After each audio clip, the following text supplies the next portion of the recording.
Hi again, amigos. I had a couple of other things I wanted to talk about now that I can split this from the real important video that I made earlier. I found this article in my paper. I didn't hear a thing about it. We're having enough trouble already here. Court makes proving age bias harder. At a time when claims of job discrimination on the basis of age are climbing, Supreme Court reversed a long-standing rule Thursday. That would be June 18. Making it substantially harder for older workers to win such cases in court. Previously, judges across the nation held that if a worker could show age was one of the motivating factors in a layoff or demotion, the employer was required to prove it had legitimate action, separate from the age issue.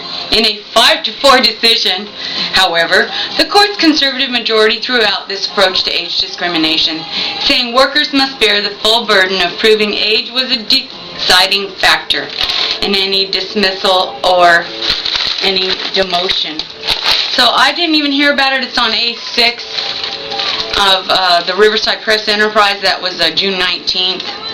I was kind of surprised and not surprised. Well, how can anything be surprising now? This is shocking. Another thing that I've been looking at this week is the radio tax debate. There is an item regarding a radio tax. I have been waiting for it. After they started messing with the television signals, I have enough trouble getting radio without interference.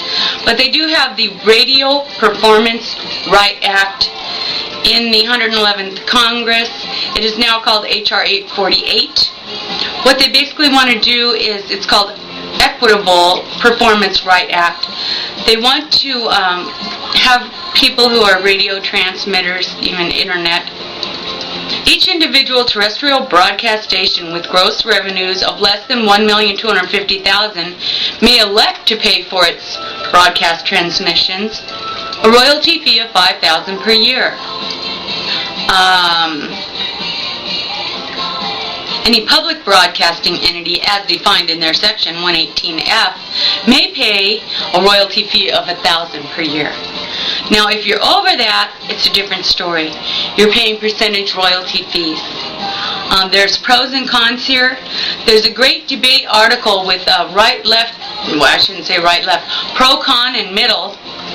And it's here on this particular website that the man has got congressional hearing PDFs available on Cybergrass, CYBERGRASS.com. He has the official transcript of the hearings, and then he has pro views and con views from the committee hearings. He has other people's views, broadcaster views, and at the end he says, we're wading through mud here. We're not really sure. He's not really sure. He says read Title 17, which I was just reading to you.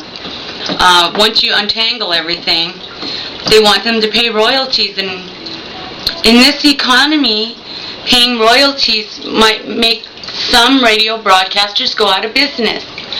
They were talking about it on our huge KFI broadcasting station here in Los Angeles a little bit. They didn't say anything about them going out of business, but I'm concerned about this radio tax. And I'd really like people to look into that item. While we're at it, carbon tax, which I talked about earlier. It's something that I've been talking about since my wireless video, the carbon tax. I wanted to share with you some information regarding carbon tax. It's being voted on tomorrow. Businesses may leave the U.S. because of the carbon tax. This is not a good thing. But how did this all begin? I remember there was a movie about huge hurricanes, and then there was a documentary, lecture circuit, worldwide phenomenon, Inconvenient Truth, and we all thought it was so interesting. And he won a Nobel Prize, so it must be important. So I was reading in this book that I have here. This is 1975 Yearbook of Science in the Future. They happen to have an article about a Nobel Committee judge. He says, two facets of the Nobel network life. A number of people who are invited to nominate prize candidates eventually win the prize themselves, and on occasion, separate members of the same family may receive prizes. They also say that nothing must be done to compromise the world's belief in fairness, neutrality, and correctness of the Nobel Prize. So the reporter, William Stuckey, asked this question of the judge Rudberg, R-U-D-B-E-R-G, in this book. He asked him a funny question. I thought I would test facetiously about the fairness, neutrality, and correctness of the prize award. So I asked the Judge Rudberg if he thought the physics committee would award the prize to a man who was unquestionably brilliant and accomplished in physics, but who might be a heroin addict with a bad credit record, unspeakable sexual perversions, and a celebrant of black masses. His reply was, of course they would give the prize to him, if they were convinced of the value of his scientific work, just to make a point about the objectivity of the prize. I found that fascinating. Perhaps the most important quality a judge should have is patience. He should be able to restrain his own personal enthusiasm for a prize candidate long enough, for decades if necessary, until he's certain that this man's research is enough importance. The average prize candidate is considered by the Nobel Committee for at least 10 years, sometimes 25 or 50. So welcome to the carbon tax, the radio tax. Our sales tax has gone up by 1%. Oh, I wanted to warn you this. I was looking in my receipts. The local proprietors are overcharging. We're already paying CRV of 10 cents for a can this size, or 5 cents for a can this size. But they also put tax on the California redemption value. So they charge us a redemption value and then tax that. These guys are also overcharging.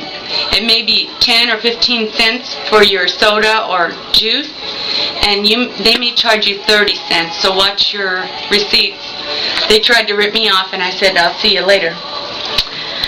Oh, it's going to be quite a day tomorrow, quite a month, quite a summer, and I would like you all to remember to care for yourselves very much and pray. And hope somebody sees this. YouTube says I'm not getting any views, very few. But I have 138 people who subscribe, and if you see this, maybe you could just drop me a note and say good, bad, ridiculous, funny, terrible, anything. Thanks, blessings. Bye-bye.